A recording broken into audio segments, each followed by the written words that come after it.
Mañanas en Libertad, con Luis del Pino.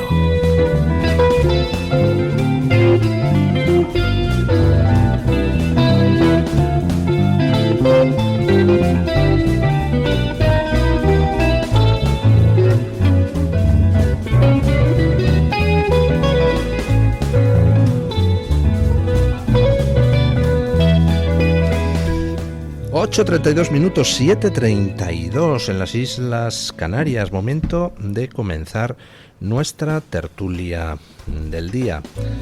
Hoy con don Marcos de Quinto. Muy buenos días, don Marcos. Muy buenos Saludamos días. a Sofía. Saludamos a Sofía, que estará yendo al colegio, y un beso gigantesco, Sofía, a estudiar mucho, y que además dentro de nada cumple los 7 años. Y un beso también a su madre, por supuesto. A estudiar mucho para no parecerse a Pachi López de mayor. Exactamente, exactamente. o a Óscar Puente, porque, Sí. en fin.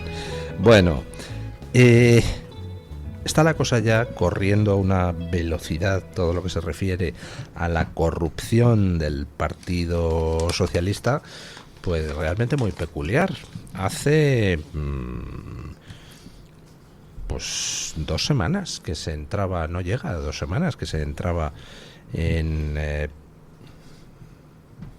la sede del Partido Socialista por parte de la UCO el 27 y 28 de mayo, y ya tenemos primer informe de la UCO elaborado a partir de los datos encontrados en ese registro y en el registro de otra serie de domicilios que se llevó a cabo en las mismas fechas, y lo que hay es absolutamente demoledor.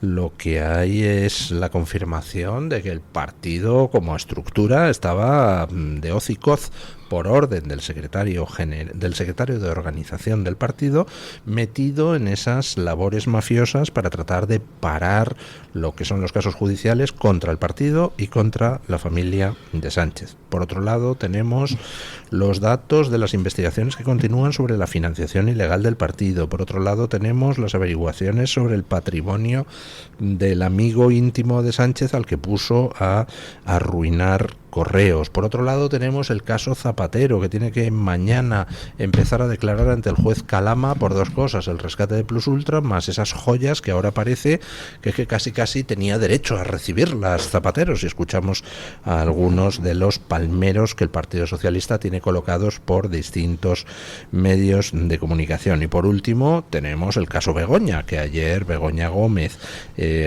tenía que testificar ante el juez, tenía que comparecer ante el juez Peinado para que el juez Peinado le dijera que va a ser sometida a juicio conjurado.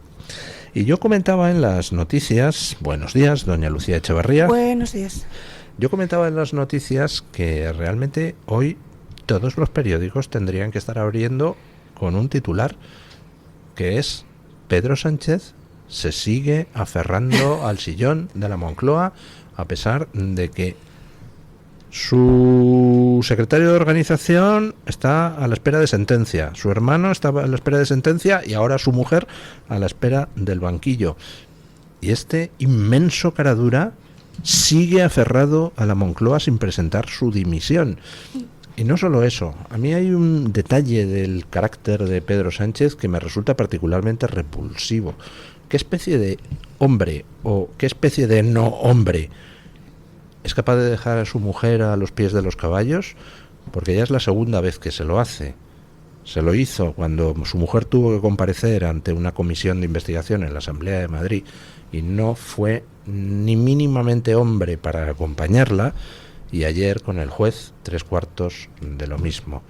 Es una piltrafa humana este señor. Si me dejas responder y hacer de abogada del diablo, sí. ¿Vale? Si este, entre comillas, era el gobierno más feminista de la historia, que no lo es, al menos tendrían que aparentarlo. Entonces, desde una perspectiva feminista, ella va sola porque es su problema y no necesita de un hombre que la defienda, ¿vale? Ya sé que no vas a estar de acuerdo, pero te estoy dando la otra versión para que veas. No, es que me parecería al revés exactamente igual. Mira, yo te pongo un ejemplo. Yo al médico siempre voy sola y a las cosas importantes porque me pongo histérica y no quiero llevar más gente a que me ponga más histérica. Pero bueno, que Lo que la otra parte te respondería es que él es feminista de verdad y sabe que ella debe ir sola. Yo te doy la argumentación, ¿la tomas o la dejas? ¿Sabes? No la tomo, la dejo. Vale. Sí. Yo te la estoy explicando. A usted, don Luis... Ay, perdón, que te he tuteado. Perdón. A usted, don Luis, le sorprende que se aferre al sillón. Si me disculpa, y con todo respeto, me parece usted un poco ingenuo. Usted lo que está haciendo, don Luis, es juzgar lo que sucede desde la lógica política. Pero esto ya no es un tema político. Nosotros estamos frente a una banda de gángsters. Y entonces los comportamientos que gente de esta banda va a hacer no corresponden con los que se haría pues dentro de lo que son las formas políticas al uso que podrían ser en cualquier otro país. Incluso hubo un tiempo en que aquí se mantenían. ¿Y por qué digo esto? En la actualidad también la delincuencia ha cambiado. Es decir, tú pillas a una persona, la descubres robando antiguamente y esa persona salía corriendo, saltaba por la ventana y se iba. Ahora a una persona los pillas robando, como estamos pillando este gobierno, y se enfrentan a ti, no saltan por la ventana. Es lo que dice nuestro común amigo Mario Noya. Y sí, y entonces esto es muy importante porque no quiero echar un jarro de agua fría sobre la audiencia, pero el haber descubierto que esto es un gobierno de golfos y de ladrones y de delincuentes no significa que hayamos acabado con ellos. Simplemente los hemos descubierto, pero no hemos ganado. Porque ellos todavía pueden hacer muchas cosas e incluso podrían vencer. Y le voy a contar dos cosas, esto por supuesto, o sea, no digo que vaya a suceder, pero son posibilidades, porque son capaces de todo, que podrían aún hacer. Lo único que nos queda, y por eso, gracias a ellos les hemos descubierto, es la UCO y son los jueces. Pero desde la legalidad, que no desde la moralidad, podrían perfectamente pues acabar con la Guardia Civil, simplemente fusionarla con el Ejército y hacerlo vía decreto. No digo que lo vayan a hacer, pero podrían hacerlo dentro de la legalidad. Han hecho cosas peores, han hecho la ley de amnistía. Y también podrían hacer con los jueces otra cosa que en su momento hizo Felipe González, que es coger y decir, jubilarlos todos, pues yo qué sé, con 62 años o los años que digan. Y lo pueden hacer por decreto. Y se quitarían a la mayor parte de jueces que en estos momentos ellos pueden tener problemas. Es decir, son cosas que no les hemos vencido, les hemos descubierto, simplemente les hemos descubierto. Pero no les hemos vencido y no necesariamente se van a ir escapando por la ventana, sino se pueden incluso enfrentar a nosotros una vez descubiertos. Lo digo porque no estamos en la lógica política, sino estamos con una banda de gángsters. Sí, no se puede dar por ganado todavía el partido. Nada por ganado. Pero vamos, convendremos en que la posición de Sánchez parece bastante más débil de lo que era hace un año, ¿no? Estamos mucho mejor que hace un año, pero lógicamente cuando tú pillas a un ladrón que no le estabas pillando y que te estaba robando, pero de repente se te enfrenta a ti, pues bueno, vete a saber. ¿Qué les parece a ustedes esta especie de mutación perpetua de los... Iba a llamarles opinadores, pero no sé si llamar opinador a un felador. Activistas políticos. Vale, agentes de propaganda. Agentes le llamaría yo. Bueno, pues de los agentes de propaganda yo iba a decir... Agentuzas. Iba a decir feladores, pero queda peor, sí. Efectivamente. Resulta que cuando le pillan las joyas a Zapatero, el argumento era que... Bueno, aquello era una herencia. Sí. Luego resulta que no era una herencia, pero valían 3 duros. Luego resulta que valen 1.300.000 y entonces ahora vale más, pero bueno. Y ahora están todos los opinadores a los que el Partido Socialista ha untado con nuestro dinero convenientemente, con el nuestro, están todos diciendo que bueno, que a ver si no va a poder un expresidente del gobierno recibir regalos. Textualmente ha dicho Miguel Sebastián que solo faltaba que las tuviera que declarar. Yo te digo que todos los que sois autónomos, todos los autónomos que me están escuchando, deberíamos salir a la calle. Bueno, que Dios me contenga para que no me den ganas de pegarle fuego a algo. Yo ruego a Dios que me contenga. Pero si yo aparece, que me ha pasado alguna vez, un cargo de 300 euros en mi cuenta y no reconozco quién lo ha mandado, ¿sabes? No puedo decir, es que no me acuerdo de su localización, 300 euros. Y ha pasado, y no ver quién es, no saber por qué ha llegado, nada. Y tener ahí un drama humano. Pues ahora, tú tienes 1.300.000 euros, que son más, que todos sabemos que son más. ¡Ay! ¿Por qué las tendría yo que declarar? Y luego esta cosa chalada de Miguel Sebastián diciendo que esto es muy fuerte. No, en mi época todos los ministros recibían regalos y se los llevaban a casa. O sea, arréglalo, di que todo el mundo en tu partido lo hacía, que por lo visto es muy factible que sí que lo hicieran, ¿no? ¿Qué pasa? Y luego cuando le empiezan a decir en Twitter, oiga, que se ha vuelto usted loco, ¿qué me está diciendo que todo el mundo se llevaba? Se pone hecho un basilisco y empieza como a entrar, como si le hubiera poseído el demonio de la niña del exorcista, a intentar a responder uno por uno con una especie de trabalenguas presuntamente jurídico, intentando justificar lo que acaba de decir. La verdad es que era divertido. Otra cosa importante es que desde hace muchos años, ¿cuánto nos conocemos? 3 años. Usted recuerda que desde el principio yo decía, no es Pedro Sánchez no es el primero, ya se ha visto que Zapatero estaba por encima, ya se ha visto que hay mucho más por encima.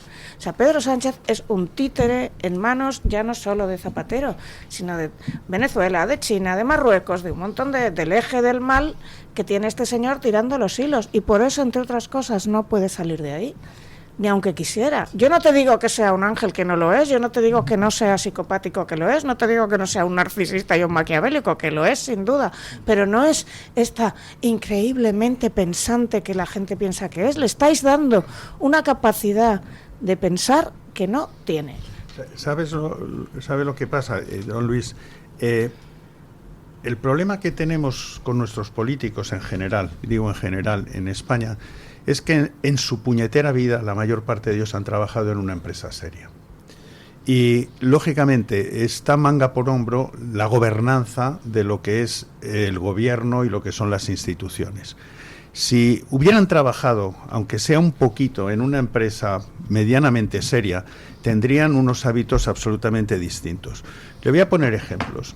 En el caso de Mercadona, con el cual he tenido durante muchísimos años muchísima relación de negocios, si yo invitaba o quedaba a comer con cualquiera de sus directivos, ellos tenían prohibido aceptar que yo les pagara, cada uno se pagaba lo suyo, si quedamos en un restaurante.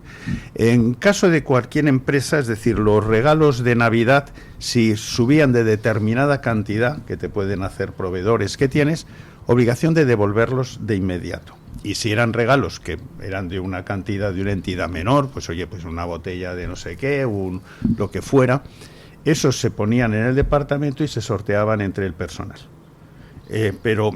Y además, es decir, en prohibición, pues en el caso de la compañía que yo he presidido durante muchos años, prohibición absoluta de invitar a nada de más de 300 euros o de 200 euros, creo que era entonces, a ninguna persona que tenga un cargo político o institucional. Es decir, yo, por ejemplo, podía invitar a lo mejor un cliente al palco del Teatro Real, pero no podía invitar a un político, a cualquier persona, ahí, no podría. Tenía que pedir una exención especial y tal a la Casa de Madrid. Entonces, lo que sucede es que hay una ausencia de gobernanza dentro de lo que es nuestras instituciones, nuestros ministerios y todo esto. Entonces, lo único que digo es que esto es muy sencillo, que contraten, yo que sé, pues a Pricewaterhouse, a cualquiera de las Big Four, que les hagan un análisis y que hagan un manual de gobernanza.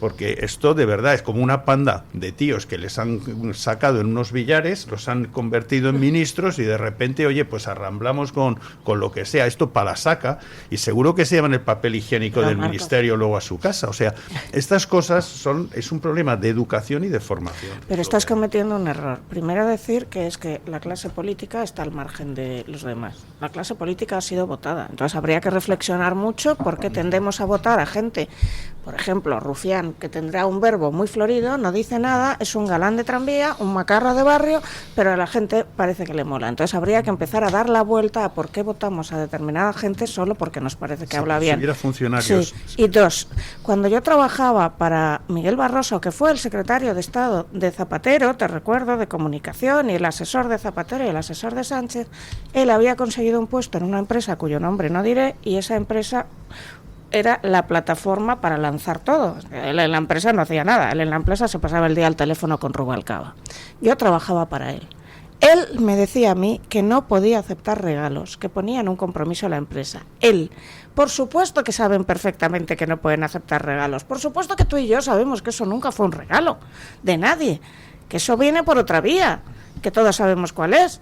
Entonces, se inventa la historia del regalo, agarra a Miguel Sebastián, que tiene una deuda con Sánchez muy grande, y yo la dejo aquí caer, y que está obligado a hacer el ridículo porque está haciendo el ridículo, hace que Miguel Sebastián cuente una historia delirante según la cual todos los ministros de aquel gobierno iban por el mundo recibiendo dádivas y prebendas y se las llevaban y cometiendo delitos porque no lo declaraban, que ninguno lo declaraba. Hace la barbaridad de ¿y por qué hay que declarar nada? Con lo cual todos los autónomos a partir de ahora nos acogemos a eso. ¿Y por qué tengo yo que declarar nada? Pero porque saben perfectamente, o sea, es decir, no es ese error de es que no sabían que no había que declarar, pero no los ha recibido en un regalo, sí. Eso no es un regalo. Pero la gente, es decir, puede yo en ese sentido, cada uno que vote y que nombre al político que sea, pero y que sea lo ignorante que sea, pero si tuviéramos un equipo de funcionarios vigilantes y que les explicaran las cosas, porque eso es lo importante. Ya lo estamos viendo, por ejemplo, en Casa Real, cuando de repente se colocan en una posición que no es la adecuada, pues ya viene el funcionario de la Casa Real y le dice protocolariamente usted aquí no se puede poner y lo mueve al otro lado. Y en este sentido es lo que se necesitaría, que esa gobernanza, si los políticos que hemos elegido, pues oye, los hemos sacado de unos billares, pues de todas maneras que hay unos funcionarios que les digan más o menos que el papel higiénico no se puede robar y llevárselo a casa. Y eso es, yo creo que es fundamental, que los eduquen un poquito de alguna manera. Pero quiero decir... Otra cosa, las esmeraldas que decía este hombre, que Miguel Sebastián, ¿no?, que él había recibido unas esmeraldas o unas cosas y que las había puesto en unas vitrinas. Eso habría que ver si se lo ha llevado la señora de la limpieza del ministerio o de... Bueno, no, él estaba en la oficina de Moncloa, a ver si están por ahí, porque si no, a ver si se las ha llevado Begoña, que es muy amiga de lo ajeno. Pues digo, por lo menos cuando se refiere a aplicaciones y eso, pues a ver si también esto... Hablando de Begoña, ¿qué les parece a ustedes que me hayan pedido las acusaciones populares medidas cautelares como la retirada del pasaporte? Yo comentaba en las noticias que a mí eso la verdad me parece, bueno, propagandísticamente está bien pedirlo y tal, pero me parece absurdo, no creo que... Estoy completamente en contra, porque lo que está usando la otra parte es esto, es un lawfare contra nuestra... a mí, bueno, ayer le vi a Antón Losada que me daba vergüenza ajena. Es que pobre señora, todo está ahí porque es la mujer de un presidente, porque si no jamás habría estado... Bueno, un drama, ¿no? Bueno, claro, es que si no fuera la mujer del presidente no habría ido a la Complutense y dice, dame una cátedra sin ser ni siquiera licenciada. O sea, ya sabes lo que estaba diciendo, ¿no? Claro. Todo esto es lawfare.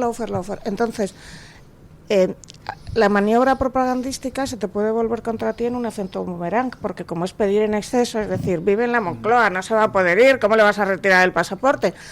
Sí que parece como que están retorciendo la cosa además para humillarla. Yo no lo habría hecho. Entiendo por qué lo han hecho, porque es cierto que se ha movido muchísimo y como maniobra propagandística está bien, pero es una maniobra propagandística que se puede dar la vuelta.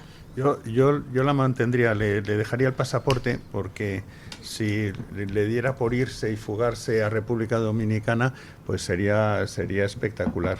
Yo apuesto porque lo haga, además. Sí, ¿verdad? Yo también. Entonces digo, déjenle el pasaporte y, oye, a lo mejor le devuelven el pasaporte y me tienen el pasaporte, que la dejen un billete de ida. Es más, yo la susurraría al oído, te conviene marcharte. Eso sí es otra cosa, que en el caso concreto de José Luis Rodríguez Zapatero, concurren todas las circunstancias, si todos fuéramos iguales ante la ley, concurren todas las circunstancias para que entrara en prisión preventiva. Primero, porque creo que la pena que le podría caer es una pena importante.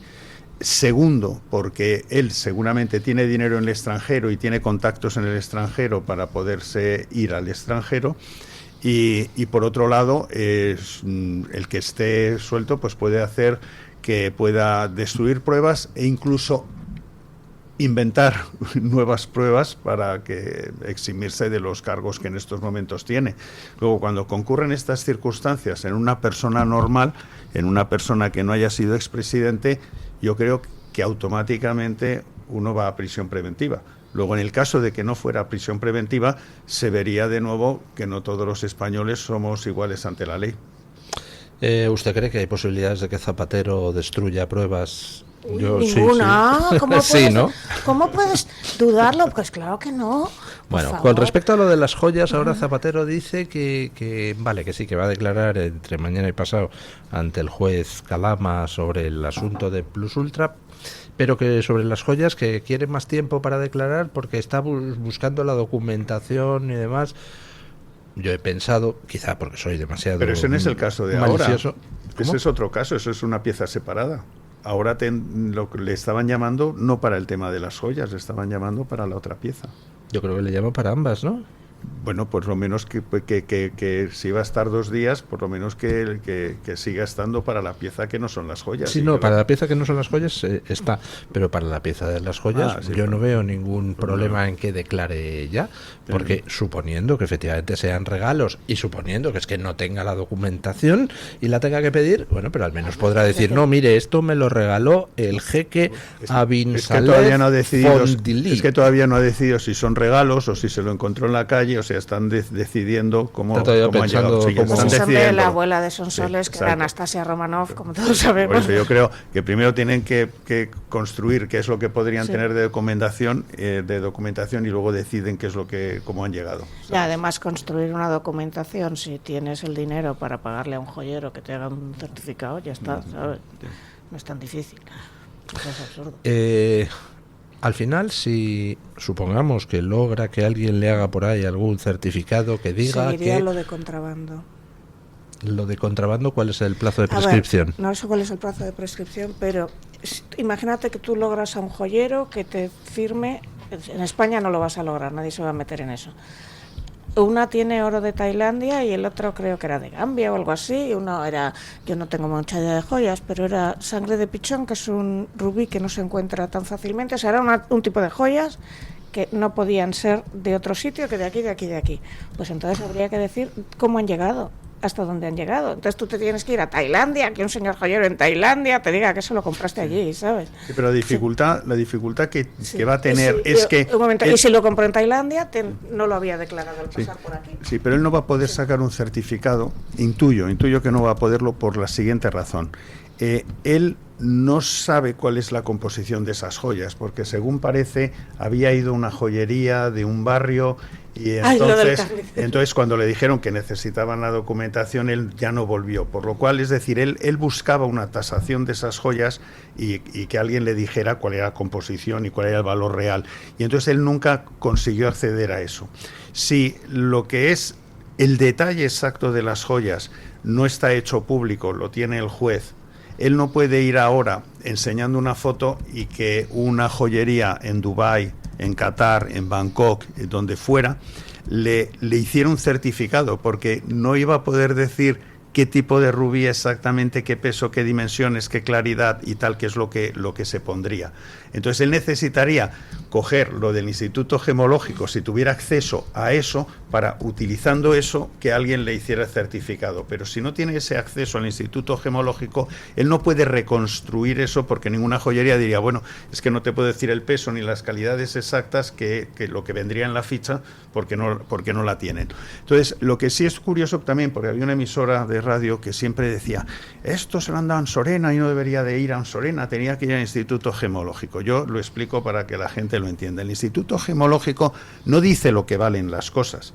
Lo que dice es cuál es la composición exactamente. Esto es oro blanco de tantos quilates, esto es una piedra que tal. O sea, lo que te dice es la calidad exacta de esas piezas. ¿Cuánto valen esas piezas? Quien te lo tiene que decir es gente como Ansorena, que son los que están en subastas, los que están en joyería, y te pueden decir, a día de hoy, ese tipo de piezas en el mercado se podrían conseguir por tanto dinero. Luego son dos cosas distintas. Uno es el análisis concreto del material y otro es ese material. Con eso te dice luego, posteriormente, una joyería el valor que podría tener el mercado. Y solamente una cosa, que posiblemente el delito de contrabando pueda haber prescrito. O sea, no tengo idea, depende de lo que estaba digan. comprobando, son 5 años desde la comisión del delito. Pues entonces eso podría. Pero lo que no prescribe, porque no es decir, oye, yo si tengo eso tendría que haberlo declarado en el impuesto de patrimonio, pero no desde hace que me llegó, todos los años. Y entonces, por lo menos los últimos 5 años no se ha hecho. Porque es decir, oye, por ejemplo, yo oculto que tengo una casa y entonces ya no pago nunca más impuesto de patrimonio. En el momento que se descubre, yo tengo que pagar, y retroactivamente, pues yo creo que son los últimos 5 años los que tengo que pagar. Entonces, si se ha descubierto que él tenía en patrimonio algo que puede valer 1.300.000 o 2 millones, lo que sea, lo que tiene que hacer la agencia tributaria es decir, oiga, pues los últimos 5 años, porque más años creo que no pueden, eso sí usted tiene que regularizarlo y tendría que pagar, pero ya no va a poder pagarlo porque como es delito ya no puede en estos momentos regularizarlo. 2 cosas sobre Anserena muy rápidas. Uno, ha corrido el bulo de que es de la familia de Ana Mato. No, es que hay mucha gente que se apellida Mato. Y 2, él puede pedir otra tasación, puede incluso pedir 2 tasaciones más. Si no le gusta esta, el riesgo es que la otra persona que los tase todavía los tase más altos. Entonces, ha empezado a correr, como se les ocurre, todo tipo de contraargumentaciones absurdas. Es que esto lo ha tasado la familia de no sé quién. Pues pide otra tasación y hasta luego, Lucas, ¿sabes? Efectivamente. Bueno, hacemos una breve pausa publicitaria y seguimos. Tu voz, tu libertad, tu radio. Radio Libertad. ¡Salimos concentrados! Vamos, gente. 1, 2, 3, ¡el pozo! Buah, esto sabe a gloria, hermano. Hoy ganamos seguro. El Pozo, el jamón oficial de la selección española. Oye, eso de que el Santander me da hasta 400 pavos solo por mi nómina y 2 recibos, ¿es de verdad? Tal cual, 400 euros si traes tu nómina y 2 recibos al Santander. Me renta. ¿Y aún hay tiempo? ¿Dónde veo las condiciones? Hasta el 10 de junio de 2026. El importe está sujeto a retención según la normativa fiscal vigente y tienes todo en bancosantander.es. Vale, pues hoy me nomino. Es el momento. Santander.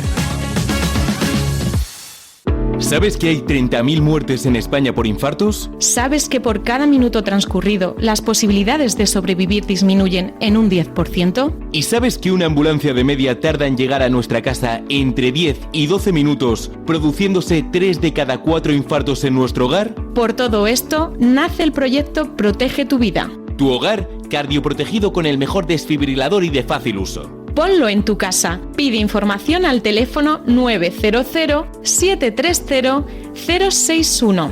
Recuerda el desfibrilador que salva una vida. Infórmate. 900-730-061. Desde la Clínica Margarita Esteban de Bilbao, la doctora Margarita Esteban trae a Madrid el innovador tratamiento Endolift, una alternativa médica al lifting facial sin cirugía. Mejora ojeras, papada y flacidez en solo una sesión y sin recuperación. Solicita ya tu valoración en la Clínica Sandra Oliveira, muy cerca del Retiro, o llamando al 689-707-317. Margarita Esteban, tu clínica estética de confianza en Bilbao y ahora también en Madrid. Radio Libertad, más cerca de ti. La doctora Iradier, especialista del Instituto de Microcirugía Ocular, IMO, Grupo Miranza en Madrid, utiliza el tratamiento más eficaz para la enfermedad del ojo seco con la nueva tecnología de luz pulsada óptima IPL. Con centenares de pacientes tratados y excelentes resultados, la doctora Iradier es referente en España de esta innovación oftalmológica. Doctora Iradier en IMO, Grupo Miranza. Teléfono 910-783-783. Calle Valle de Pinares Llanos 3, Mirasierra, Madrid.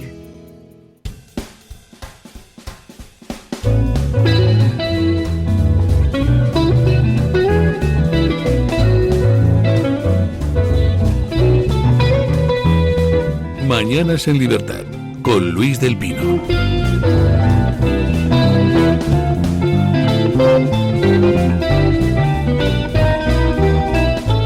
Bueno, se incorpora a nuestra mesa de tertulia don Pablo Mariñoso para hablarnos de un estudio que ha hecho CEUCEFAS sobre el renacer del sentimiento religioso en Estados Unidos. Buenos días, don Pablo. ¿Qué tal? Buenos días, don Luis. Que, bueno, es un renacer del sentimiento religioso que ahora nos dirá usted, primero, en qué consiste, cómo se puede cuantificar, 2, se puede poner en paralelo con lo que está pasando en otros países occidentales. ¿Cómo de intenso es el fenómeno en Estados Unidos? Bueno, uno de los fenómenos que vemos, yo creo que en todo el mundo, no solo en Estados Unidos, es un crecimiento de la fe. Y esto se está dando no solo en Estados Unidos, también en España. No existe un paralelismo directo, luego podemos hablar de eso, pero bueno, hay un fenómeno más o menos paralelo. Está creciendo la fe, y crece la fe de algunas, o sea, es un crecimiento con apellidos, que esto es lo que viene a decir el informe. En Estados Unidos es muy curioso, porque en Estados Unidos hay una diversidad religiosa, diría, que en España no hay. En España no hay muchos protestantes, aunque cada vez hay más iglesias evangélicas en Madrid, por ejemplo, y se abren más templos evangélicos que iglesias católicas, o incluso que mezquitas en España. Pero bueno, no hay esta diversidad religiosa que sí que hay en Estados Unidos. Entonces, Estados Unidos tiene este factor multirreligioso que es especialmente interesante, porque ves perfectamente qué denominaciones protestantes están creciendo, cuáles no, cómo está la Iglesia Católica, en qué sectores, en qué estados crece y en cuáles no. Entonces, por eso digo, esta reconfiguración del espacio religioso en Estados Unidos es una reconfiguración con apellidos muy interesante. Cuéntanoslo. Bueno, interesante sobre todo, vamos, es un informe bastante largo, sin Lucía, pero ya resumido. Sí, la tesis del informe es allí donde se ha mantenido la ortodoxia religiosa, allí crece la fe. Y donde la religión se ha hecho acomodaticia con los signos de los tiempos, donde ha abanderado banderas temporales, donde ha confundido los púlpitos de las iglesias por atriles políticos, pues la fe ha languidecido. Y esto es aplicable, ya digo, a diócesis, a movimientos, a denominaciones. O sea, allí, por ejemplo, donde la Iglesia Católica tiene una diócesis abanderada y liderada por un obispo que prima la formación de sus sacerdotes, que prima la religiosidad, que prima la vivencia de los sacramentos, por ejemplo, la adoración eucarística. Estamos viendo como grandes congresos eucarísticos en Estados Unidos, que de hecho son ellos como los grandes precursores de esta oleada eucarística que estamos viendo por el mundo, son ellos los primeros, ¿no? Entonces, ahí, en esos sitios, la Iglesia crece. No es un crecimiento muy grande en número, porque digo, hay más bautizos, es verdad, es un porcentaje que crece muy poco a poco, pero sí que es un crecimiento, digamos, si no hacia arriba, hacia abajo, de profundización. Pues hay algunos bautizos más, por ejemplo, hay más ordenaciones sacerdotales, los seminarios están más llenos, las parroquias están más llenas, hay un centro de Georgetown, la universidad que está en Washington, de los jesuitas, que es buenísimo de estadística, y han hecho incluso informes sobre cuál es la relación entre la iglesia que tiene parking y el número de asistencia dominical, que parecería una tontería, pero en el fondo la iglesia que cuida a las familias, que tiene espacio para furgonetas, que tiene algunos catequistas para niños pequeños, hace que haya más bautizos, más gente en misa, más ordenaciones, más sacramentos. Entonces, hay esas relaciones. Sí, pero digo, yo la idea que tengo, he vivido en Estados Unidos, y es que ahí la fe es casi como un producto de consumo. Es decir, tú tienes absolutamente diversas parroquias, compiten entre ellas, se roban los feligreses, te hacen... llega un momento que casi a veces raya el tema de los charlatanes. La gente va a buscar un confort psicológico y efectivamente predican cosas absolutamente distintas, digo en general, y sobre todo en el sur, y entonces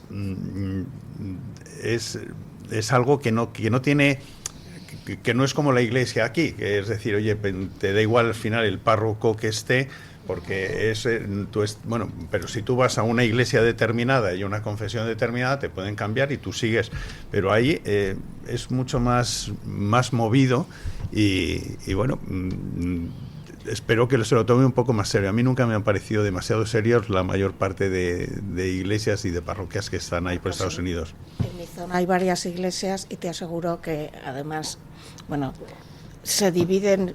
O sea, es decir, la gente va solo a misa con Emilio. Si Emilio se mueve, la gente va con Emilio.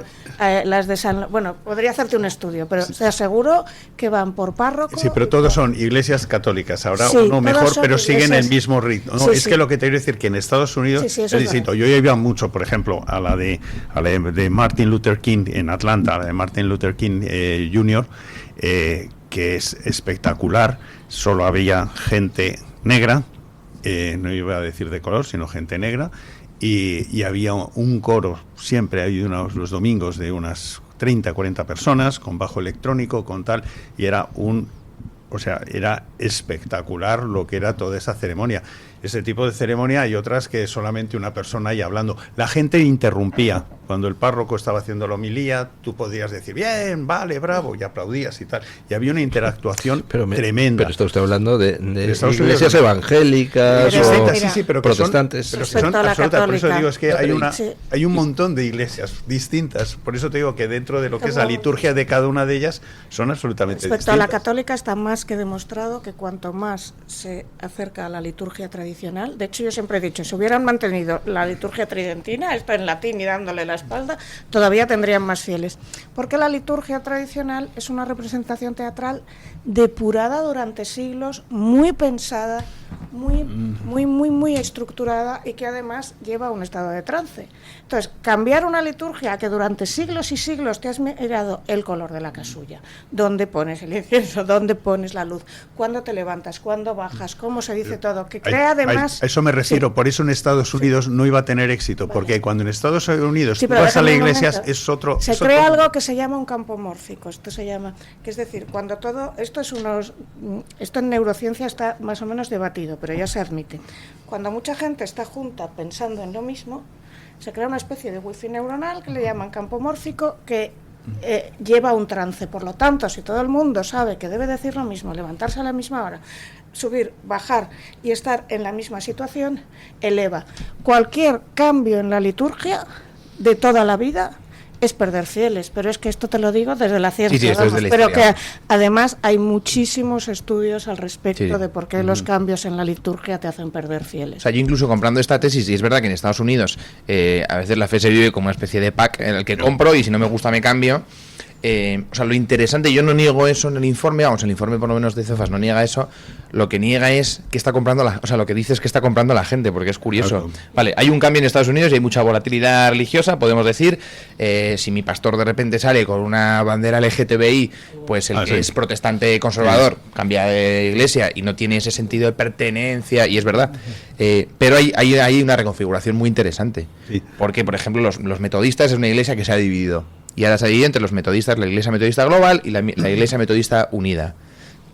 Por entender sencillamente, los globales son los conservadores, los unidos son los progresistas. La Iglesia Metodista Unida ha bajado, ha descendido y está a punto de desaparecer. Y la global, sin embargo, permanece muy fuerte, porque... Bueno, lo mismo ha pasado en el caso anglicano en el Reino Unido, donde la Iglesia anglicana se ha dividido y se ha quedado, por un lado, la Iglesia anglicana en Inglaterra absolutamente woke, y las confesiones anglicanas de fuera de Inglaterra se han constituido como Iglesia anglicana independiente y auténtica, ¿no? Sí, en Estados Unidos las iglesias que llevan más la liturgia, digamos, a nivel europeo católico, son donde están los irlandeses, sobre todo, son irlandeses y eso. Pero entonces yo lo que te digo es que son productos distintos. O sea, cuando te vas a una de negros, que es absolutamente una ceremonia que, aunque no seas tú evangélico, irías, porque es un espectáculo, vas a un espectáculo, la gente entra en trance, la gente chilla, habla, hay música de gospel y tal. Y entonces esa gente los tratas de atraer a una iglesia católica que siempre es lo mismo y que básicamente es lo mismo, que no puedes interrumpir y que es, como por decirlo así, triste para ellos. Entonces son productos de marketing, discúlpame que lo trate de ese punto de vista, donde son clientelas distintas acostumbradas a algo distinto. Claro, O sea, pero lo que dice el informe es precisamente que la Iglesia Católica, que no ofrece ese tipo de espectáculo y tal, pues lejos de ser triste, lo que está haciendo es crecer en Estados Unidos. Hombre, la liturgia, la liturgia católica tradicional es todo menos triste. Doña, Si te has ido a la liturgia de las horas o a yo qué sé, la Pascua, esa noche que aparecen todas con velas, la misa del gallo, es muy bonita. De hecho, yo no sé si soy creyente o no, pero yo sigo yendo muchas veces porque es bonita, porque me tranquiliza. hablo de Estados Unidos y Vale. con la mentalidad norteamericana. O sea, yo ya te digo. Pero incluso en Estados Unidos... Mira, no, pero Gira la Iglesia Iván se Católica- convirtió al catolicismo, sin ir más lejos. Sí, no, y además, o sea, la última parte del informe es una perspectiva sobre qué va a pasar con una futura administración, quizás liderada por dos católicos, que no es un precedente que hayamos visto en Estados Unidos recientemente, por 2 católicos, que es raro que en el ticket electoral, en el ticket presidencial sean los 2 católicos. Veremos qué pasa en Estados Unidos. Pero también en la Iglesia Católica en Estados Unidos está pasando esto. Y digo que hay un montón de estadísticas, están recogidas en el informe. Pew Research Center, que es uno de los mejores centros de investigación de Estados Unidos, lo recoge con 1000 estadísticas. Las diócesis que tienen un obispo que predica sobre la doctrina de la Iglesia tienen mucho más fieles, mucho más seminaristas, muchas más celebraciones dominicales que las diócesis donde su obispo pues parece una obispa anglicana o donde parece un líder de un movimiento LGTB, y hay un montón de estadísticas y eso es muy interesante. El estudio se centra en Estados Unidos, Sí. pero imagino que usted habrá estudiado también qué está pasando en otros países europeos, ¿no? Sí, o sea, en España yo creo que no podemos hacer un paralelismo porque, ya digo, el nombre puede ser el mismo, hay un renacimiento de la fe, ¿no? O así lo leemos por lo menos en la prensa y en todos los sitios, pero los apellidos son distintos, porque en España ese renacimiento de la fe quizás no sea tan numérico, pero sí está siendo más cultural. Creo que en la calle se ve algo que quizás luego no se traduce, por ejemplo, en el número de bautismos, que no se traduce en el número de... O sea, yo no veo a un montón de conversos por la calle, pero sin embargo sí veo que hay una cultura más proclive a la conversación católica y a usar un lenguaje que parecía ya olvidado. El estudio se centra en el cristianismo, no habéis seguido mezquitas. No, el estudio se centra en el cristianismo en Estados Unidos. El cristianismo en Estados Unidos, pero no solo cristianismo, es decir, no en la evolución de mezquitas y tal, pues estamos viendo lo que pasa en Nueva York y lo que está pasando en otras zonas. Que bueno, daría para otro informe interesantísimo. De hecho, parte de la continuidad del informe es una comparación con Hispanoamérica y con Iberoamérica, porque el fenómeno es el contrario.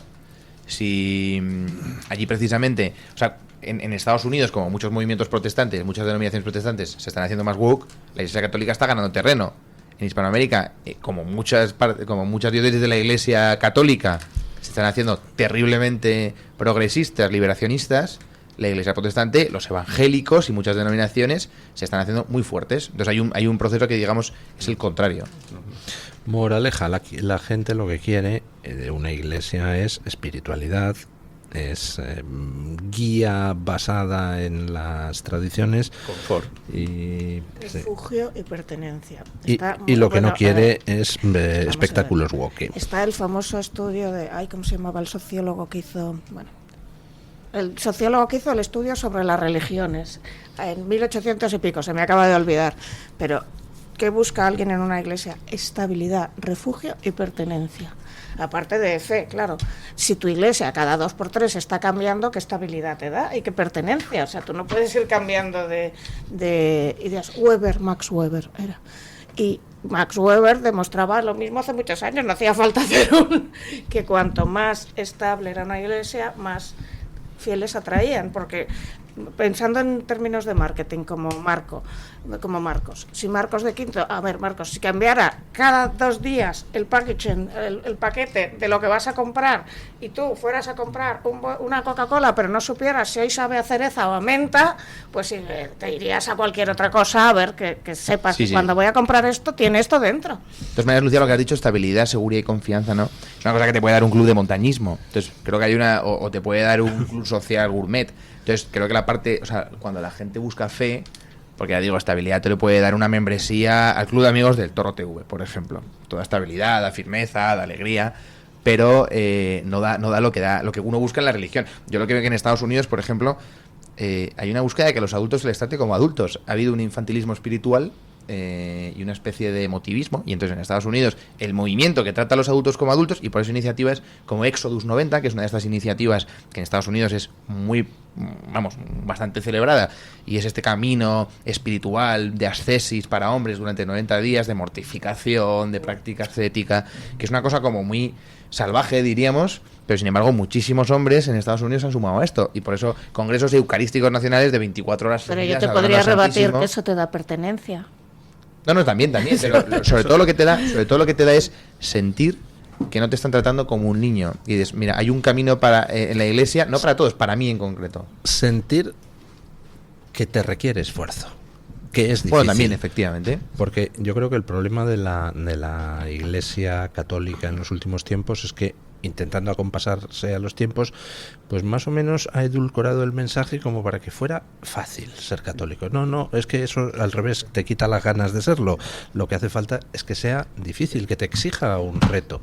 Buscas algo que te haga mejor. y no puede ser mejor sin esfuerzo, ¿no? Yo una de las cosas, porque es interesantísimo lo que estáis comentando, pero yo lo pondría en un contexto más amplio. Lo que sería muy interesante es conocer, en Estados Unidos o en cualquier otro sitio, es todas las transferencias que se producen. Es decir, hay transferencias de gente agnóstica que, bueno, que de repente, pues, oye, pues me hago recupera cristiano o católico, y dentro de cristiano, pues católico, lo que sea.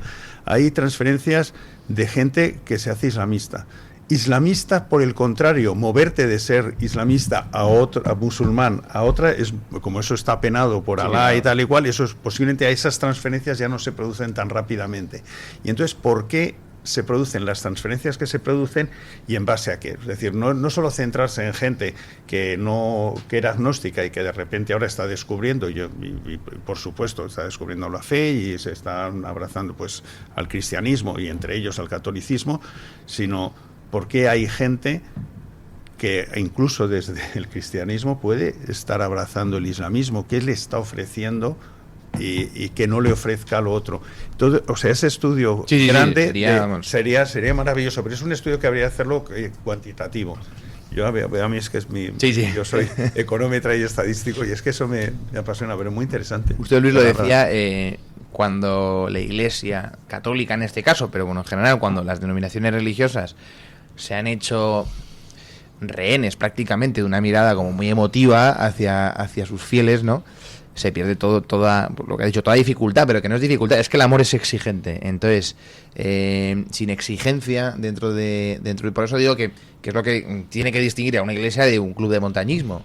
Además, incluso la montaña también es muy exigente, pero que en la iglesia hay un camino, hay unas normas y eso es lo que permite la libertad. Entonces, efectivamente, en Estados Unidos, pues los movimientos que han recuperado esta exigencia, pero no como una especie de mortificación, así como un palo en la cabeza, sino como una especie, o sea, como tener la certeza de que es el camino. Si recordamos unas décadas atrás, no hace muchas, lo que pasaba en Occidente es que la gente se volcaba al hinduismo, al budismo y tal, que encontraban ahí algo a lo mejor distinto y tal, y eso ya parece ser como que está un poco como olvidado. O sea, que ya no hay tanto movimiento cuando George Harrison y tal empezaban a estar con el Guru Maharaji y todo este tipo de cosas, un poco como una moda que ahora parece ser que no.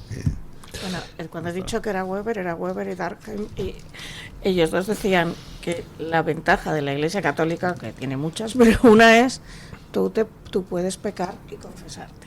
Esto te da la posibilidad de redención, que por eso cuando han quitado a María de Corredentora me ha parecido un grave error, he de decir, la posibilidad de redención no te la dan otros. La posibilidad de me caigo y me levanto no te la dan otros. Entonces quizá todo ese camino de mortificación también representa esto, ¿no? Yo me puedo equivocar, yo me puedo ir, pero puedo volver. Es alguien que siempre me va a ofrecer una posibilidad, mientras que todas las protestantes son muchísimo más estrictas. Pero el budismo te puede reencarnar. Ah, bueno, sí, eso es un tema. El catolicismo también, una vez, además. ¿Sí? Bueno, sí, es verdad. La definitiva, que es la buena. Pero tú te reencarnas continuamente en hormiga, en oruga, en oscarguntán. En el Reino Unido salía la noticia hace un año o algo por el estilo, de que por primera vez, yo creo que en la historia, la asistencia a las misas católicas había superado a la asistencia a celebraciones anglicanas. Supongo que es parte del mismo fenómeno, ¿no? Porque allí la Iglesia anglicana ha degenerado hacia el wokismo de una forma brutal. Sí, bueno, y ahora tienen esta señora, ¿no? De máxima autoridad y tal. Sí, o sea, en el fondo también Lucía dice una cosa muy interesante, que es la estética ayuda mucho. Entonces, tener un pastor, un sacerdote, para los que somos cristianos católicos, que dice mamarrachadas, pues es que es poco estético. O tener que el atrio de tu parroquia o de pues tenga la bandera LGTBIQ+, pues es que también es poco estético. O que haya monaguillas por todas partes y no se cuide la liturgia, es poco estético. Entonces, cuando uno entra en una iglesia, las anglicanas son más cuidadas definitivamente, pero las protestantes son como garajes. Entonces, cuando uno entra en Estados Unidos, en cualquier iglesia protestante, en una iglesia presbiteriana, episcopaliana, por ejemplo, está asistiendo prácticamente, pues, no sé, a una cosa ninfema. O sea, es una cosa muy, pues son templos muy vacíos, y eso yo creo que determina bastante. En Gran Bretaña y Reino Unido puede estar pasando algo parecido.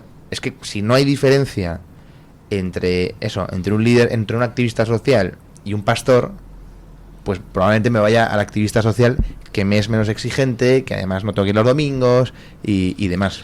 El Papa ha hecho una serie de reflexiones en su viaje a España que yo creo que enlazan con lo que estamos comentando, y ya sé que es absurdo lo que voy a decir, pero si hubiera que encuadrar al Papa en alguna corriente, yo diría que está del lado de la vuelta a determinadas tradiciones, y lo digo por algunas admoniciones que hizo a los obispos españoles en el sentido de que hay que cuidar la espiritualidad, los seminarios, etcétera, que parece un poco el mismo mensaje que usted estaba diciendo, que es un mensaje de éxito en las diócesis que funcionan en Estados Unidos, ¿no? Sí, de hecho, aquí hay dos factores que a mí me interesan profundamente. El primero es,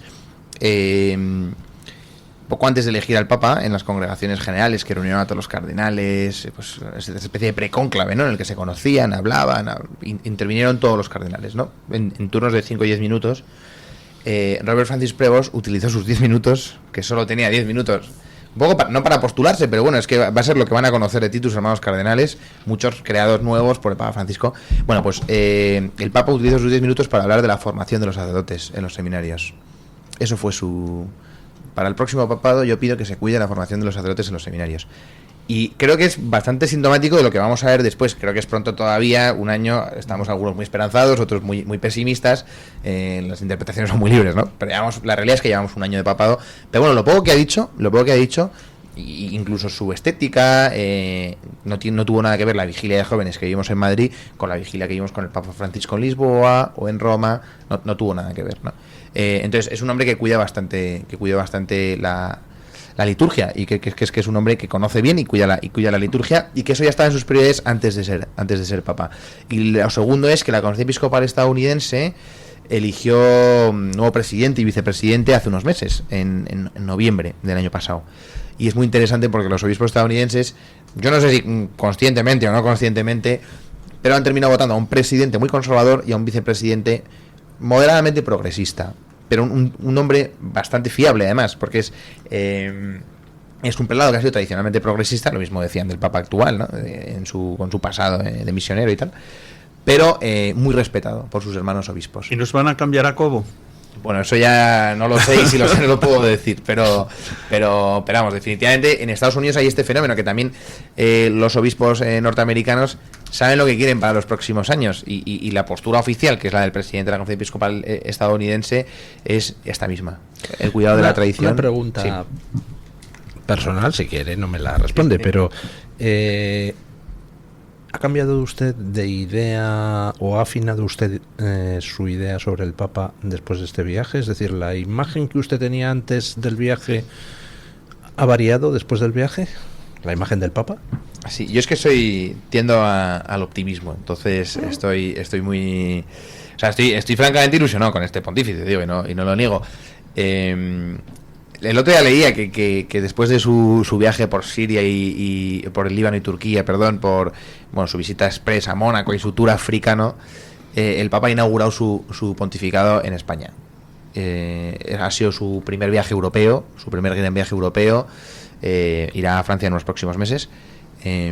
Parece, y yo estoy de acuerdo en esta teoría, un año siempre de calentamiento, lleva la L puesta, pero ahora que ya ha empezado a arrancar, creo que España ha sido el pistoletazo de salida de su pontificado. Ha hecho hasta 21 intervenciones, que es que son muchísimas, y creo que todas bastante afinadas. Yo pude seguir todos los actos de Madrid y todos los de Barcelona, y yo creo que sí, yo creo que el Papa conoce perfectamente España, conoce al público, todos los discursos han estado muy medidos. Creo que algunos esperaban mucho menos. Yo igual también esperaba más prudencia por su parte. El discurso del Congreso a mí me hubiese encantado, en fin, que señalarse a unos y a otros, empezando por Bildu y terminando por el último, ¿no? Pero bueno, no lo ha hecho porque no puede hacer, efectivamente es el Papa, por eso efectivamente yo era muy consciente de que eso no iba a pasar, ¿no? Pero digo que creo que desde su prudencia, ¿no?, él dijo: me corresponde afirmar una palabra firme pero serena, ¿no? Y es lo que ha hecho con la inmigración en Canarias, denunciando las mafias que tendrán que responder ante la justicia, dijo literalmente, y lo mismo con la defensa del no nacido, de la libertad de los padres a elegir la educación de sus hijos, de la defensa de la familia natural en el Congreso de los Diputados, de la defensa de la dignidad de toda persona. O sea, digo que creo que ha hecho unos discursos bastante medidos y yo estoy encantado. Y defensa del liberalismo, de la Escuela de Salamanca, y además cuando dijo que la libertad solo es compatible cuando hay una limitación al poder político. Y eso lo dijo en el Congreso, que yo encantado. Digo, bueno. Yo confieso que tenía muy pocas esperanzas en el viaje eso del era que Papa. los ingredientes, antes de agitar un poco la batidora, pues era un encuentro social por Madrid, un encuentro con inmigrantes por aquí, una cosita en el Bernabéu. Es verdad que los ingredientes no eran prometedores. No invitaban al optimismo y sin embargo yo creo que reconozco que me equivoqué absolutamente en mi pesimismo. Y yo creo que es la gran tarea de este Papa, o sea, y creo que lo está haciendo, que es armonizar el caos del que veníamos, ordenar el barullo del que veníamos, y dar, porque este mismo viaje con el Papa Francisco, por ejemplo, pues podría haber tenido otros riesgos, porque el Papa Francisco era menos medido, menos prudente, definitivamente. Entonces yo creo tenía que manía a los españoles por algún motivo que no se me alcanza. Por algún motivo, hay algunos motivos históricos, pero bueno, esto es interesante. El Papa estuvo en España de joven y lo pasó bastante mal algún tiempo que estuvo aquí. Entonces, ¿Es que el Papa Francisco? El Papa Francisco hizo la tercera renovación de los jesuitas, que son como unos meses de desierto y de mortificación, y los hizo en España. Y vamos, esto porque lo sé por un compañero de su promoción que sigue vivo, y nos decía que lo pasaron muy mal. Y él era español, y dice, yo también esos meses fueron... Entonces, bueno, puede ser una de las teorías. Esto me lo ha contado uno de los compañeros jesuitas que hizo esa profesión con él, y decía, España nos trató muy mal esos meses, y entonces puede ser que su inquina, porque de hecho dijo, iré a Canarias, pero no a España, y quiero ir a Santiago, pero no a España. Entonces que era un poco como con recochineo, ¿no? Santiago y Canarias es España. Sí, no, eso pensábamos todos, claro, pero bueno. Sí, el caso es que también Prevost estuvo en España y salió de España enamorado de España cuando hizo aquí un viaje con compañeros agustinos, ¿no? Sí, hasta en 9 ocasiones ha estado aquí en España con anterioridad. Además ha visitado comunidades de todo tipo, porque ha estado desde el Valle de los Caídos hasta los agustinos de... Y hizo una cosa muy importante, que es arrodillarse ante la Santa Cruz de Lepanto, porque hay que recordar que si Juan de Austria no vence en Lepanto, el Vaticano sería una mezquita, igual que Santa Sofía en Estambul. Santa Sofía fue una basílica antes, y cuando el turco la cambiaron, y Santa Sofía es ahora una mezquita, y la intención del sultán era entrar en el Vaticano y convertirlo en una mezquita, y Juan de Austria consiguió frenarlos en Lepanto y evitó la invasión musulmana de Europa. Sí, a mí me ha parecido que todos los detalles del viaje estaban muy medidos y con una carga de profundidad muy curiosa. Sí, no, ha sido un viaje, vamos, que ahora lo de las guerras justas, espero que el Papa piense en Juan de Austria, que le salvó.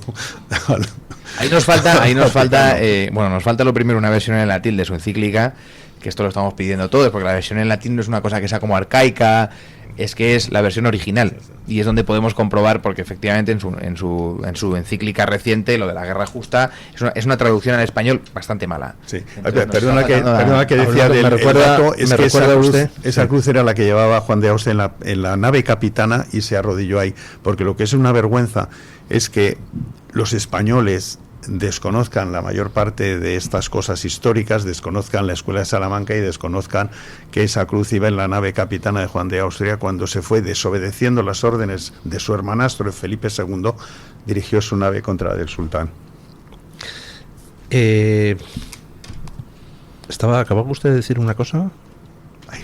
De la encíclica en latín. Me ha recordado usted algo que siempre me ha llamado mucho la atención, que es que en Irlanda tienen una constitución que fue redactada en su momento en inglés, pero claro, querían promocionar el idioma irlandés, entonces hicieron la traducción al irlandés de la constitución que los congresistas hicieron en inglés. Bueno, pues la legislación está de tal forma que en caso de dudas sobre la interpretación de la Constitución irlandesa en ambos idiomas, predomina la versión en irlandés, a pesar de que es una traducción de la otra, que es la posterior, original, ¿no? Entonces me la ha recordado usted con esto que ha dicho de la encíclica en latín. Pues que en todos los debates se está yendo ahora sobre la encíclica, lo que ha dicho de la guerra justa, lo que parece estar superada, en la versión en inglés es outdated, o sea, Pues es que el problema es que no hay una versión en latín, que es en la que se basa todo. Nos gustaría saber cuál ha sido el idioma original, pero bueno. En latín no existía la palabra dron, no había drones en las guerras y eso. Tienen que estar, y inteligencia artificial, bueno, algún apaño se podrá hacer, ¿no? Pero bueno. Bueno, pues don Pablo, muchísimas gracias. ¿Cómo se puede la gente descargar el informe? Está disponible en la web de CEU Cefas, ese y todos otros informes que estamos publicando recientemente, uno sobre la estrategia de seguridad nacional estadounidense, también muy interesante. Sí que está todo disponible. Mira, voy a decir una cosa si tengo un segundo, Luis. O dos. Es que el otro día leí una cosa que creo que es interesante. Está Gabriel Rufián terminando de escribir un libro sobre el encuentro entre Atila y León I, San León Magno. Lo digo porque habrá que invitarlo a este Pero foro. vamos a recordar un momento en que Gabriel Rufián, que yo me quedé escandalizada, le dijo a un señor, no recuerdo a quién en el Parlamento, es que los católicos que creen que a María le inseminó una paloma. Y yo me quedé así. Entre otras cosas, María concibe por obra gracia al Espíritu Santo, que se representa con una paloma, porque eso es una tradición brahmánica. Es decir, de hecho tenemos la paloma de la paz, porque en todas las culturas de la época, una paloma blanca era la representación de lo puro. Entonces pensé, este señor es un gañán, aparte de un... Sí, gañán es generoso. Sí. Un gañán, porque no tiene ni idea de nada y se permite hablar de la religión de otros sin tener ni idea, pero luego encima apoya el hijab, que es... Bueno, el informe... Entonces, ese señor, ¿qué libro va a escribir? Yo voy por uno de los frutos del viaje. Uno de los frutos es que se queda la cruz, parece que se queda la cruz esta grande en la Plaza de Lima, se queda en Madrid. Otro de los frutos es que Gabriel Rufián la ha dado por leer por San León I. A ver quién le va a escribir. Pongo entre comillas que él escriba su propio libro. Pero, ¿en serio que está escribiendo un libro? libro? De verdad. Él le fascina una novela histórica, le fascina el momento, porque es que hubo un encuentro con uno de mis amigos, estaban de periodistas en el Congreso, y está escribiendo un encuentro entre cómo fue León I el que convenció a Atila para que no terminase de arrasarlo todo. Yo le vi el otro día en Casa Manolo, a Gabriel Rufián. Estábamos, cuando yo estaba en el Congreso, nos separaba el pasillo, estábamos asiento con asiento, y sí debo decir que en el contacto directo es una persona educada y entrañable, que se transforma cuando hay una cámara o cuando está hablando en el hemiciclo, pero es una persona muy... Bueno, muchísimas gracias, don Pablo. El informe de CEU Cefas sobre el tema del avance del sentimiento religioso en Estados Unidos lo hemos retuiteado en nuestra cuenta de Radio Libertad para aquellos que quieran poder leerlo. Bueno, muchísimas gracias por haber estado con nosotros. Hacemos una pausa publicitaria y nos vamos a continuar con la tertulia. Tu voz, tu libertad, tu radio. Radio Libertad. La verdad es que vaya puntazo ahorrarte el atasco e ir en bici al curro. Ya te digo, y además ahora con más bicis y más estaciones. ¿Más? Sí, más de 630 estaciones y más de 8.000 bicis. Y lo mejor, moverte a tu aire por Madrid cuidando el aire. Y con tarifa plana 30 días por 10 euros. De locos. De Bicimad, Madrid, donde se cruzan los caminos. El Teatro de la Zarzuela presenta El gato montés de Manuel Penella, la historia de un triángulo amoroso marcado por el destino, con un lúcido montaje de Christoph Loy y las genuinas direcciones musicales de José Miguel Pérez Sierra y Rafael Sánchez Araña. Del 10 al 28 de junio en el Teatro de la Zarzuela. Ministerio de Cultura, Gobierno de España. Controlar los niveles de azúcar en sangre es fundamental para disfrutar de una buena salud. Con el innovador glucómetro sin pinchazo de Protege tu Vida, obtendrás en pocos segundos el resultado de la prueba que harás sin agujas, sin dolor y sin extraer sangre del dedo. Llama ahora e infórmate en el 900-730101. Consulta las condiciones especiales que tendrás por ser oyente de Radio Libertad. 900-730101.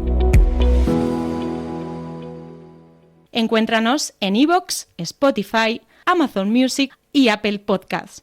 Radio Libertad, a un clic de distancia. En 1935 se fundó el que sigue siendo un referente en el tratamiento hospitalario del enfermo mental. En Málaga, el Hospital Psiquiátrico San Francisco de Asís. En 2005 se complementó este hospital con la Comunidad Terapéutica San Antonio. Infórmese en el 952 2014 64 o en www.hospitalsanfrancisco.com. ¿Tu piel ha perdido firmeza? ¿Tus articulaciones están más rígidas? La fórmula de Aminopack contiene aminoácidos precursores del colágeno y vitamina C necesarios para la salud de tu piel, huesos y articulaciones. Dale a tu cuerpo lo que necesita para producir colágeno con Aminopack. Pídelo en tu herbolario o farmacia o visita ahora mederinutrición.com.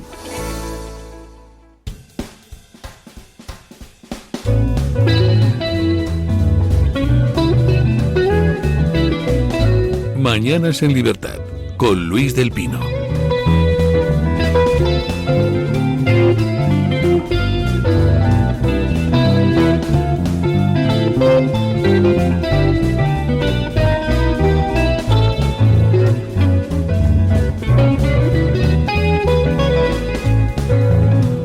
Nueve 36 minutos, 8:36 en las Islas Canarias, y vamos a hablar un poquito de temas internacionales. Ayer empezaba la cumbre del G7, cumbre por supuesto a la que España no está invitada. Ni de oyente.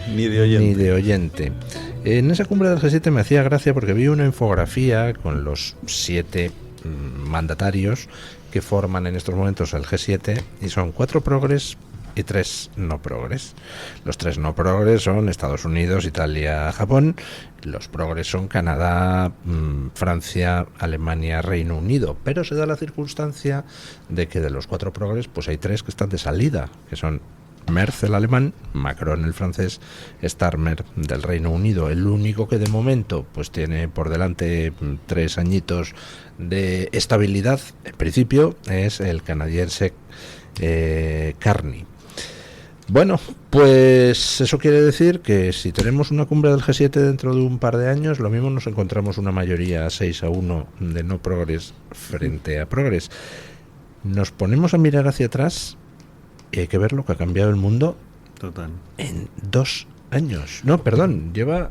un año y un poco lleva Trump, que yo creo que ha sido un poco el catalizador, pero de los que dices de Macron, de Merz y de Starmer, ellos no representan el sentir de las poblaciones, de sus respectivas poblaciones, porque ya en las encuestas les dan que absolutamente destrozados. Están pero ni siquiera destrozados. De sus partidos. A Starmer todo su partido le está pidiendo que dimita, y él, pues bueno, no quiere dimitir por lo mismo que no quiere dimitir. Se ha marcado un Sánchez. Se ha marcado un Sánchez, pero cada 2 días tiene, además todas mujeres pidiéndole que dimita, y saliendo evidente que limita. En cuanto a Carney, no es tan progresista.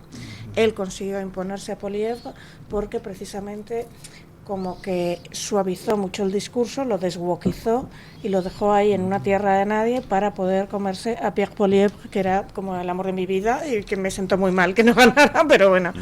Yo creo que sobrevaloraba usted a Poliev. Yo amo a Poliev. Pero Poliev tenía el problema de que en Canadá lo de tener un apellido francés va mucho en tu contra. Les tienen mucho, o sea, hay más anglos, con lo cual, pero y eso que le habla inglés perfectamente, pero también hablaba en francés en los dos. Pero yo no veo a Carney como particularmente progresista.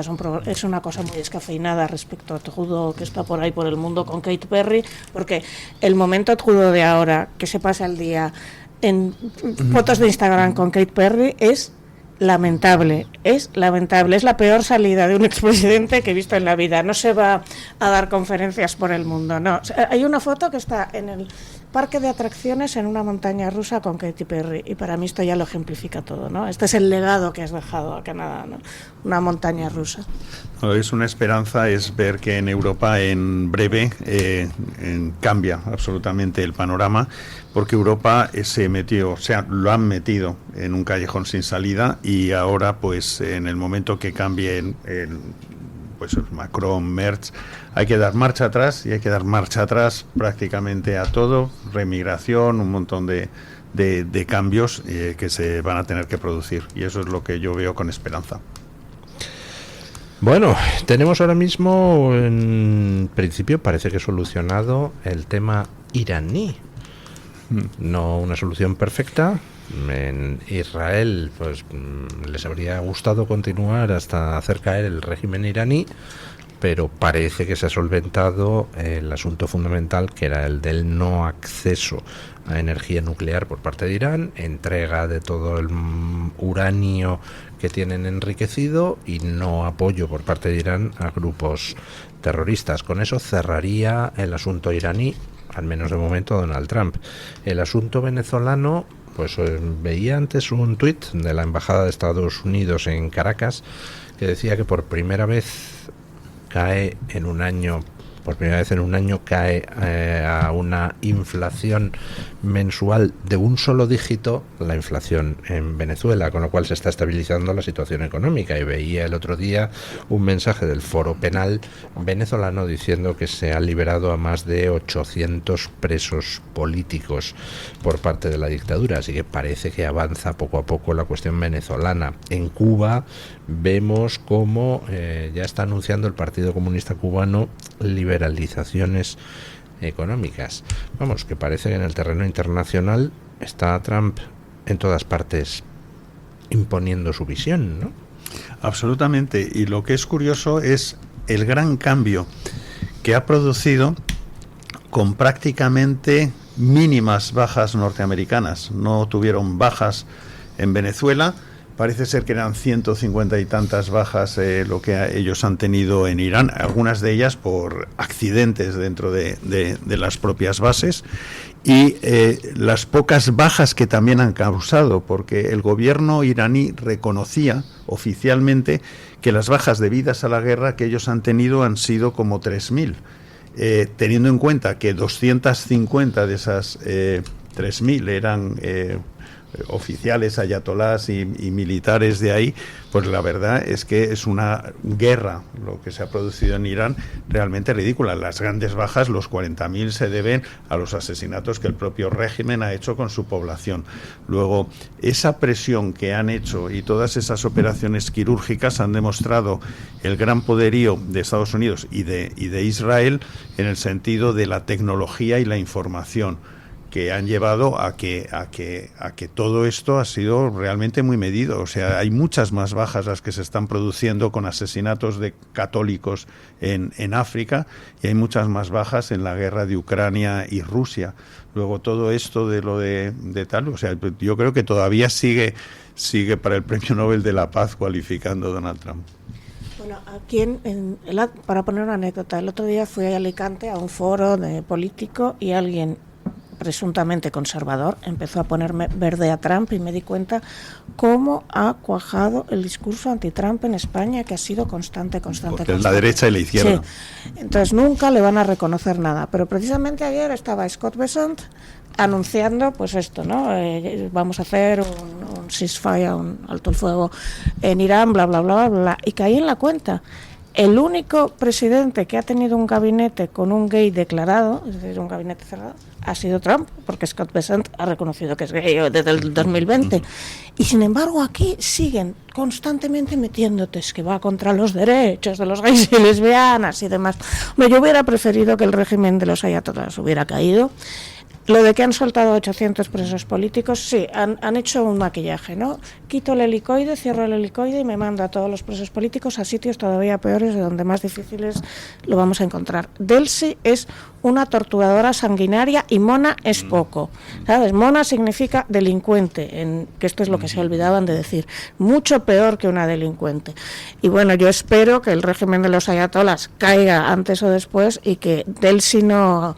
Si Delcy consigue pactar de irse quizá a Moscú a vivir tranquilamente en su refugio dorado, espero que alguien la encuentre, ¿sabes? Alguno de los familiares de estas personas a las que les ha quitado la vida. Y un pequeño detalle, siempre lo digo. Zapatero decía que mediaba por los presos políticos. En realidad, los presos políticos conseguían salir si sus familiares conseguían el suficiente dinero para pagar por su liberación. Eso se llama tráfico de esclavos modernos. Es decir, quitarle a alguien la libertad y que tengas que comprarla, o la posibilidad de que no muera. ¿Usted sospecha, con como joyas, yo, que las joyas de Zapatero no vienen de países árabes sino de Venezuela? No es que lo sospeche yo. Tú sabes que yo vivo, que tengo a todos los venezolanos de España debajo de mi casa, vamos. Todos los venezolanos con los que yo he hablado parten de eso. De que además había pequeñas cosas que decían que era de la herencia, es decir, hay las superjoyones y como unas cosas que son de los años 50 y demás. Parecería que alguien ha dado su reloj, alguien ha dado el reloj de su abuela, ¿sabes? Pero yo, por supuesto, que sospecho que vienen de Venezuela y no de otro lado.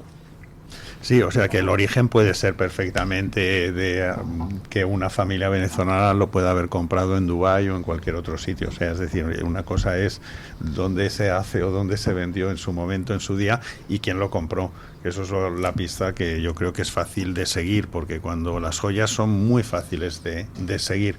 Por eso, precisamente, cuando se roban joyas, lo primero que se hace es desmontar las piedras y fundir las bases, el oro y tal, para que no sea reconocible.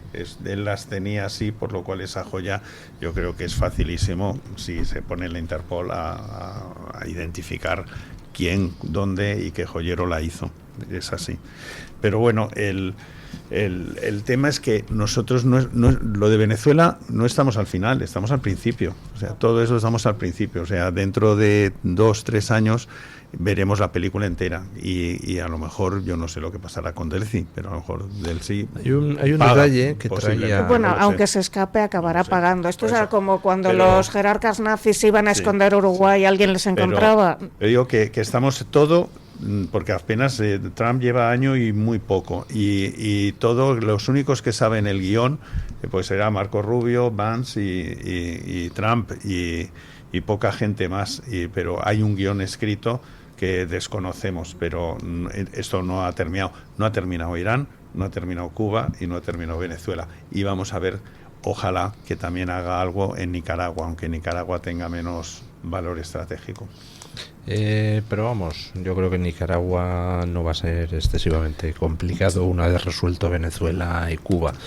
Hay un tema curioso que es cuando el Casa Real y Rosa Lerchundi hicieron eso que yo creo que no les salió redondo, que es el tema de con el narcoembajador de México, esa pseudo disculpa, que no era una disculpa, pero bueno, ese vídeo que hicieron era con el objetivo de que Sheinbaum confirmara su asistencia a la cumbre iberoamericana en noviembre.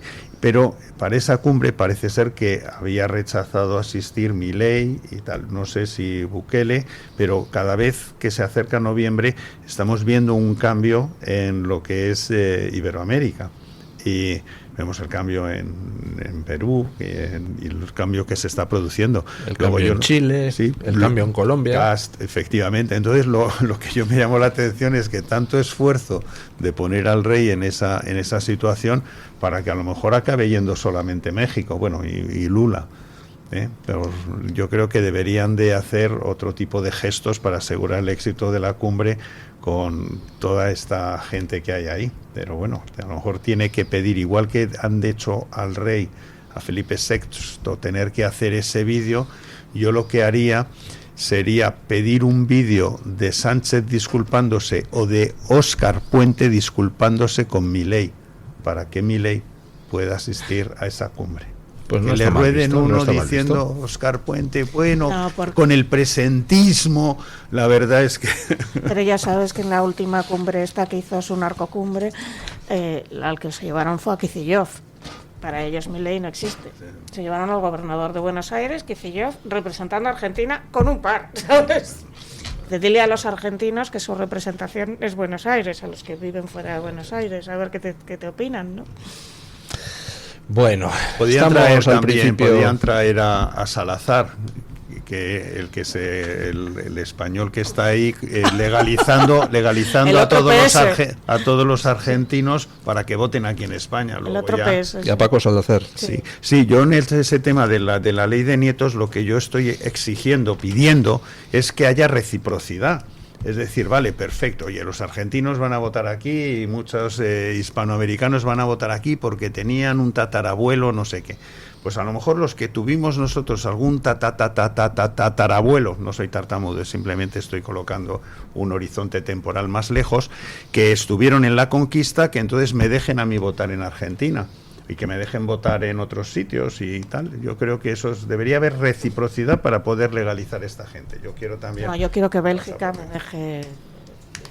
No, espera, yo tengo en Irlanda también podría ir, o sea, es completamente absurdo. A mí me parece muy, muy, muy aterrador, pero muy aterrador, porque se ha dicho y repetido varias veces, no solo es la población total de Málaga, de pronto, sino que tú puedes elegir, me faltan 400 votos para tener un escaño en Jaén. Venga, ¿sabes? Te faltan 200 votos para tener un escaño en Lérida. Yo te pregunto a ti, Marcos, ¿cómo nadie está alzando más el grito en el cielo con esto? Eso había que pedir cautelares, yo qué sé, o sea, esto es peligrosísimo. Sin embargo, pues si nos vamos a ese voto de nietos nacionalizados, pues resulta que en las elecciones andaluzas podían votar como, me parece que eran 300.000. 93% de abstención, es decir, no votan luego al final nada los nietos. Tú les puedes nacionalizar, pero vete tú a saber, porque vete tú a saber que aquí está Salazar, ese que se arrimaba y se tocaba la bragueta, ¿no?, con las señoras en la Moncloa, y que iba a ser el tercer secretario de organización, que finalmente se lo han quitado. Vete tú a saber lo que están haciendo, vete tú a saber si cuando la gente firma 20 papeles para nacionalizarse, uno de esos papeles es un papel que otorga la posibilidad de voto a alguna representación. Vete tú a saber. Es que precisamente yo el kirchnerismo ha hecho tantísimos fraudes, uno detrás de otro, que el hecho de que se reunieran con Kicillof, que es el mal, un señor muy guapo, pero el mal, que Salazar vaya y se reúna con Kicillof también, y que lo estén organizando todo desde el Buenos Aires, que es la última, el último bastión kirchnerista por un presunto fraude electoral también, que esto nunca se ha dicho, que se ganó también con una manera muy rara, hombre, blanco y en botella.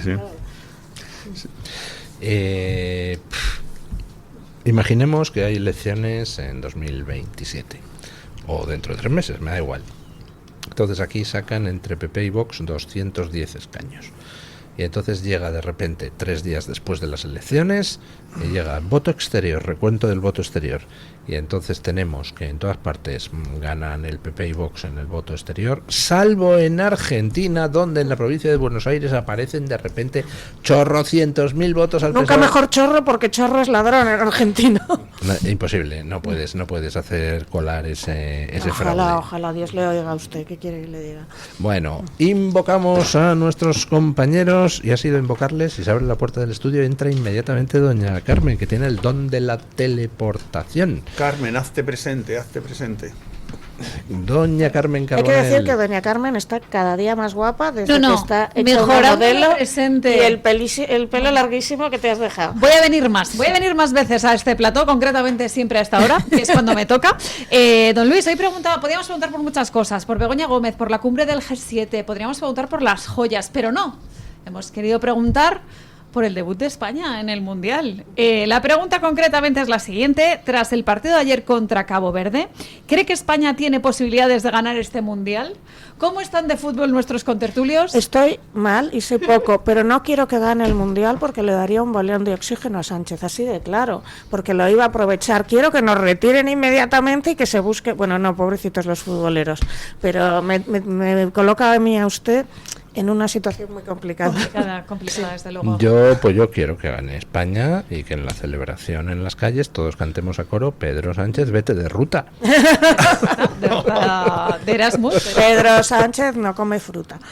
Fruta tampoco, bueno. ¿Usted siguió el partido ayer? No, yo ayer estaba viniendo de Sevilla de una conferencia en el AVE, y creo que iba también Pepa Millán, porque vi que ella había posteado una cosa en Twitter diciendo: de Córdoba, no sé qué, hemos ido a 47 kilómetros por hora, todo ese trayecto se retrasó bastante. No, la salió en hora, pero por temas de bajar la velocidad se retrasó bastante. Pero no lo seguí, creo que me han dicho que fue 0-0, porque tampoco ni siquiera he tenido luego la oportunidad de verlo. 0-0, empate con Cabo Verde, gran selección pero deportiva. Yo quiero que porque yo soy español y estuve leyendo un libro de Antonini, que voy a hacer una presentación de ese libro, que es maravilloso. El empiece, a mí los empieces de libros, eso de Llamadme Ismael, es el de Moby Dick o En un lugar de la Mancha. Él dice: yo nací en España, pero me hice español viviendo en Camboya. Y bueno, y es arrebatador, es un libro espectacular. Y bueno, repita usted el título. El título es La agonía de España, de Antonini de Jiménez, ¿sabes? Eso, este economista. y que además tiene bueno, sus intervenciones ahí en redes es una maravilla. Pero sí, yo quiero que gane España, no Sánchez, los españoles, y los españoles tienen que tener una alegría, a ver si tienen dos alegrías, es decir, una que gana es la selección española y otra que Sánchez y estos gángsters abandonan el gobierno. Esposados, preferentemente. Pues está ¿Qué dice complicada la la gente? cosa, don Luis. Nosotros somos de los que no queremos perder ni a las chapas, ¿no? Que cuando vamos a una competición, oye, tiene que ganar España sí o sí. De momento, don Luis, la cosa no pinta bien para los de La Fuente. Concretamente, hay un 41% de encuestados que dice que ni de palo vamos a ganar. Hay un 27% optimista que dice que tiene posibilidades. Hay un 25%, quizás realista, que dice que está difícil. Y hay un 7% que dice que vamos a ganar seguro. Lo importante es el espíritu con el que salimos al campo. Eso es la fe. La fe, la intención, ¿no? Para ganar en todas estas contiendas deportivas. Voy con comentarios de Twitter. Rafa Barcos dice: España no ha llevado a los mejores y eso se nota. Soporífero el juego realizado. Esto pasa por llevar amiguetes que no se sienten españoles y no se parten la cara por la camiseta. Muy crítico es Rafa con los jugadores de la selección española. Álvaro Paulo dice: quiero que pierdan hasta en los entrenamientos. Que eso ya es complicado, ¿no? Entre ellos mismos también perder y además las dos partes. Una cosa... O sea, que no soy la única que quiere que pierda por razones tácticas, ¿verdad? Sí, hay de todo. De hecho, hay alguien que se hace llamar R on Air que dice: me gusta ver buen fútbol. Cuando empiece a jugar España, me avisan. Paloma Álvarez dice que no está para mundiales. Más que goles, espera detenciones. Estamos rodeadas de golfos. Hay gol, pero golf. Con Fos. En las publicaciones, Francisco Javier Gallardo dice que la España de Sánchez es el fiel retrato de lo que vimos también en el campo. Ignacio Vilarino dice que hay que tener esperanza. España resurgirá. Es solo un bache. Y luego dice, y en el Mundial también.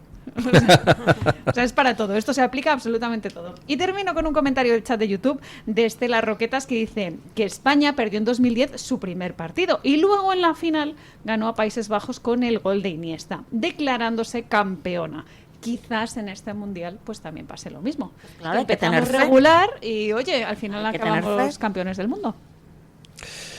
Bueno, La fe es lo último que se pierde, ¿no? doña Carmen Carbonell, muchísimas gracias.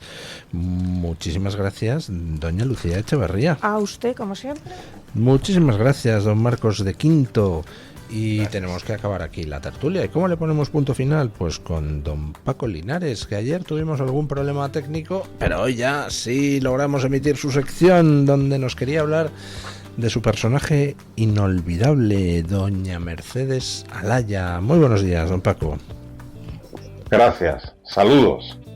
Este 2026 se han cumplido 15 años desde que se iniciaron las pesquisas sobre la macrocausa de los ERE en Andalucía. Recuerdo con mucha admiración a aquella sobria y elegante dama, su señoría, la juez Mercedes Alaya. Cruzaba las puertas de los juzgados de Sevilla cargando con su maleta rodante repleta de legajos, llena con los sumarios de los casos de corrupción, de los ERE y demás. La juez Mercedes Alaya, licenciada en Derecho, comenzó su carrera en la judicatura en Carmona, Sevilla. La juez Alaya tenía entonces 25 años. En 1992 le asignaron la titularidad del Juzgado de Instrucción número 6 de Sevilla y comenzó la batalla judicial por los ERE.